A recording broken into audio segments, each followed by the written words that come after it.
ಚಿತ್ತದಂತೆ ನಾವು ನಡೆಯಬೇಕು. ಅಪ್ಪ ಬೇಡಪ್ಪ, ಅಪ್ಪ ಬೇಡಪ್ಪ. ಉಭಯ ಸಂಕಟಕ್ಕೆ ಸಿಕ್ಕಿರುವೆ.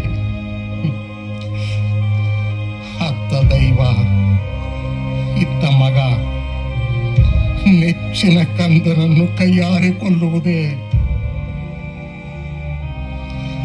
ಆಕಾಶದ ನಕ್ಷತ್ರಗಳಂತೆ, ಸಮುದ್ರ ತೀರದ ಮರಳಿನ ಕಣಗಳಂತೆ ನನ್ನ ಸಂತತಿ ಅಸಂಖ್ಯಾತ.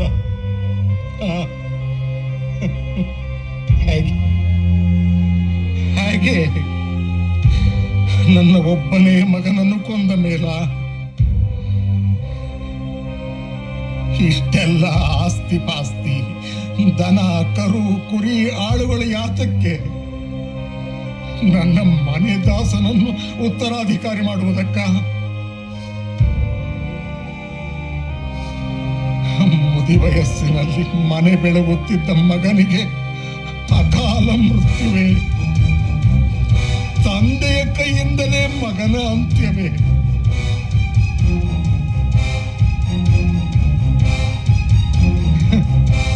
ಮಗನ ಸಾವಿನ ನರಳಾಟವನ್ನು ಕಾಣುವ ಮುನ್ನ ನನ್ನ ಕಣ್ಣುಗಳು ಹಿಂಗಿ ಹೋಗಲಿ, ಕಣ್ಣುಗಳು ಮುಚ್ಚಿ ಹೋಗಲಿ. ಕಂದನ ಕತ್ತನ್ನು ಕೊಯ್ಯುವ ಮುನ್ನ ನನ್ನ ಈ ಕೈಗಳು ಬಿದ್ದು ಹೋಗಲಿ. ಮಗನನ್ನು ಕಳೆದುಕೊಂಡ ಮೇಲೆ ನಾನೇಗಿರಬೇಕು? ಹಗಲಿರುಳು ಕಣ್ಣೀರು ಸುರಿಸುವುದಕ್ಕಾಗಿಯೇ? ಈ ಸಾಕನು ಇಲ್ಲದೆ ಸಾರಾ ಬದುಕುವಳೆ. ನನ್ನ ಮುತ್ತು ಮಗ ಇಲ್ಲವಾದಾಗ ಭೂಲೋಕವೇ ಶೂನ್ಯ, ಭೂಲೋಕವೇ ಶೂನ್ಯ.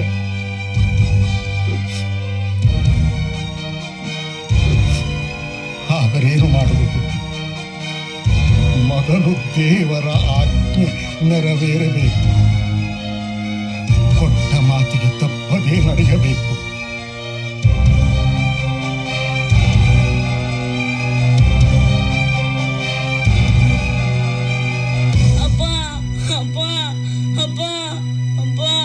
ಕೊಟ್ಟ ಮಾತಿಗೆ ತಪ್ಪದೇ ನಡೆಯಬೇಕು.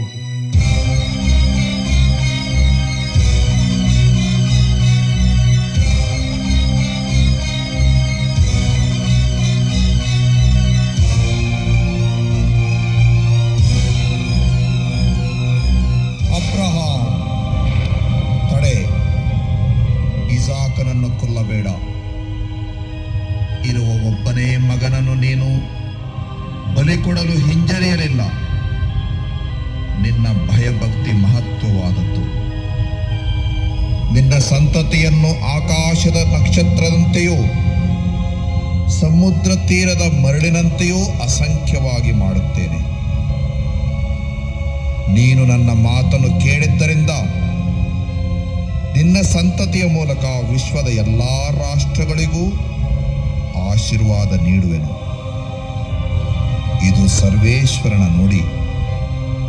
ದೇವರು ನಿನ್ನ ಬಲಿಯನ್ನು ಸ್ವೀಕರಿಸಿದ್ದಾರೆ. ಅಗೋ, ಅಲ್ಲಿ ಪೊದೆಯಲ್ಲಿ ಕುರಿಮರಿ ಇದೆ, ಅದನ್ನು ಬಲಿಯಾಗಿ ಒಪ್ಪಿಸು. ಸರ್ವೇಶ್ವರ, ದಯಾಕರ, ಧನ್ಯನಾದೆ, ಧನ್ಯನಾದೆ. ನಿನ್ನಿಷ್ಟದಂತೆಯೇ ಕುರಿಯ ಬಲಿಯನ್ನು ನೀಡುವೆನು. ಇಗೋ ಅಬ್ರಹಾಂ, ನಿನ್ನ ಸಂತತಿಯನ್ನು ಇಚ್ಛಿಸುತ್ತೇನೆ. ಆಕಾಶದ ನಕ್ಷತ್ರಗಳಷ್ಟು ನಿನ್ನ ಸಂತಾನ ಅಭಿವೃದ್ಧಿಯಾಗುತ್ತದೆ. ನಿನ್ನ ಮಕ್ಕಳು ಶತ್ರುಗಳ ನಾಡನ್ನು ಸ್ವಾಧೀನಪಡಿಸಿಕೊಳ್ಳುತ್ತಾರೆ. ಜಗತ್ತಿನ ಎಲ್ಲಾ ದೇಶಗಳಿಗೂ ನಿನ್ನ ಸಂತತಿಯ ಮೂಲಕ ಸುಖ ಸಂಪತ್ತು ದೊರಕುವುದು. ಸಾವಿರಾರು ವರ್ಷಗಳ ಇತಿಹಾಸವಿರುವ